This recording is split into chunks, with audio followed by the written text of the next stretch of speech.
اب ہم حضرت مولا علی کرم اللہ وجہہ علی روایت بیان کرتا ہوں. پہلے میں اس کی سند سمیت اس کو میں پڑھوں گا عربی میں، پھر اس کے بعد اس کا ترجمہ کروں گا اور اس کے حوالہ جات دوں گا. حدثنا وکیع عن ابی بکر ابن عبداللہ کا عن الاسود سے روایت کرنا صحیح ہے، یعنی سما پر محمول ہے، لہٰذا یہ اعتراض بھی ختم ہو گیا. الحمدللہ یہ روایت سندن اور متنن ہر طرح سے صحیح ثابت ہو گئی. اب ہم حضرت مولا علی کرم اللہ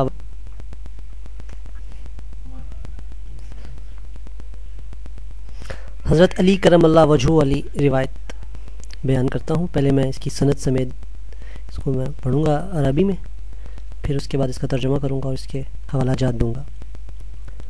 حدثنا وکیع عن ابی بکر ابن عبداللہ ابن کتاف النحشلی عن عاصم ابن کلیب عن ابیہ ان علیا کان یرفع یدیہ اذا افتتح الصلاة ثم لا يعود. ترجمہ: عاصم بن کلیب اپنے والد سے روایت کرتے ہیں کہ حضرت علی رضی اللہ عنہ جب نماز شروع کرتے ہاتھوں کو اٹھاتے تھے، پھر دوبارہ نہیں اٹھاتے تھے.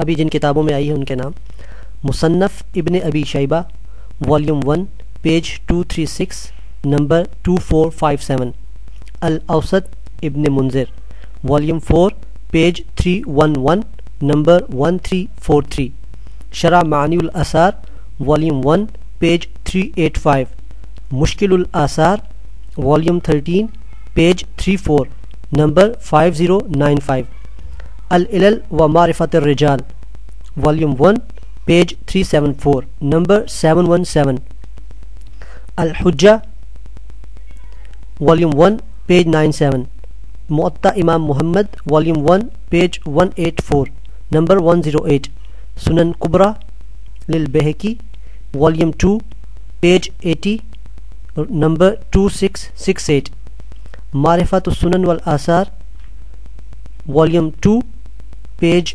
495 نمبر 834، مجموعہ فیہ مصنفات ابی جعفر ابن البختری والیوم 1 پیج 373 نمبر 542، المدونۃ الکبریٰ والیوم 1 پیج 166، الدرایا والیوم 1 پیج 152، نصب الرایہ والیوم 1 پیج 406، عمدۃ القاری شرح صحیح بخاری والیوم 9 پیج 9، الجوہر النقی والیوم 2 پیج 78۔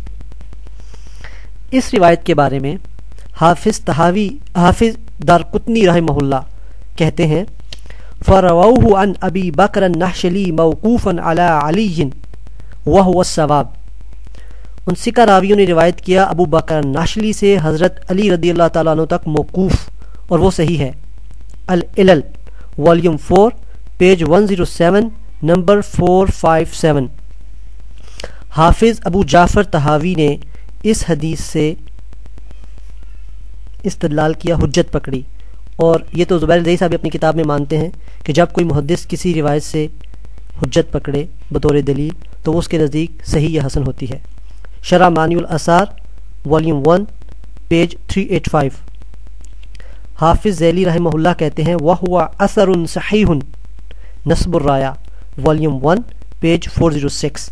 حافظ ابن حجر رحمہ اللہ کہتے ہیں: وَرِجَالُهُ ثِقَاتٌ الدِّرَایہ والیوم 1 پیج 52۔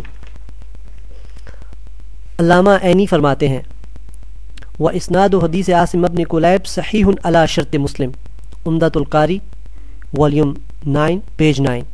ابن ترکمانی کہتے ہیں: صحیح الجوہر النقی والیوم 2 پیج 79۔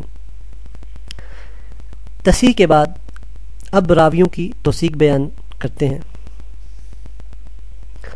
وقی بن جراح بن ملیح الرواسی ابو سفیان الکوفی، ثقہ، حافظ، عابد، تقریب التہذیب والیوم پیج 369 والیوم 1۔ ابو بکر النحشلی، اس کے بارے میں امام احمد بن حنبل فرماتے ہیں: ثقہ، یحییٰ بن معین فرماتے ہیں: ثقہ، جرح و تعدیل والیوم 9 پیج 344۔ امام شمس الدین ذہبی فرماتے ہیں سکہ الکاشف والیوم 2 پیج 414۔ امام یحییٰ بن معین کی اپنی کتاب بھی ہے، انہوں نے سکہ کہا، تاریخ ابن معین والیوم 3 پیج 334۔ اس کے علاوہ امام اجلی نے معرفت الثقات میں ان کو سکہ کہا، والیوم 2 پیج 78۔ حافظ ابن حجر نے لسان المیزان والیوم 7 پیج 231۔ یوسف مزی امام مزی رحمہ اللہ نے تہذیب الکمال والیوم 33 پیج 156۔ حافظ ابن حجر تہذیب التہذیب والیوم 11 پیج 29۔ امام عینی مغانی الاخیار والیوم 5 پیج 324۔ اس راوی پہ جو میں نے یہ تعدیل کے اقوال پیش کیے اس لیے زیادہ پیش کیے کیونکہ اس روایت میں یہ مرکزی راوی ہیں، اس حدیث پہ ان کا دار و مدار ہے، اس لیے ان کی توثیق میں نے زیادہ ائمہ کے نام لے کے بتائے۔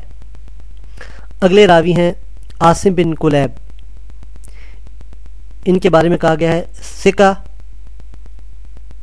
یحتج بہ الطبقات الکبریٰ ابن سعد والیوم 5 پیج 170۔ معرفت ثقات والیوم 21 پیج 1۔ اگلے راوی ہیں کلیب بن شہاب، ثقہ کثیر الحدیث، طبقات الکبریٰ ابن سعد کی والیوم 5 پیج 64۔ الجرح والتعدیل والیوم 15 پیج 214 نمبر 946۔ ایک اور بات، اس روایت کو ابو بکر الناشلی سے وقی بن جرح کے علاوہ ابو احمد زبیری، احمد بن یونس، اسماعیل بن ابان الوراق، ابو نعیم، عبد الرحمن بن مہدی، موسیٰ بن داؤد اور امام محمد روایت کرتے ہیں۔ مطلب وقی بن جرح کے ساتھ یہ مزید جل القدر ثقہ ائمہ بھی روایت بیان کرتے ہیں۔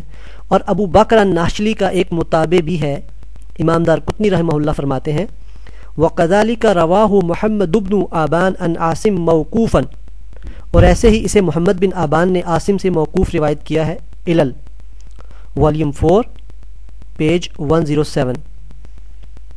اس روایت کی واضح تصحیح اور راویوں کی توثیق کے بعد اب ہم اعتراض کے جواب دیتے ہیں۔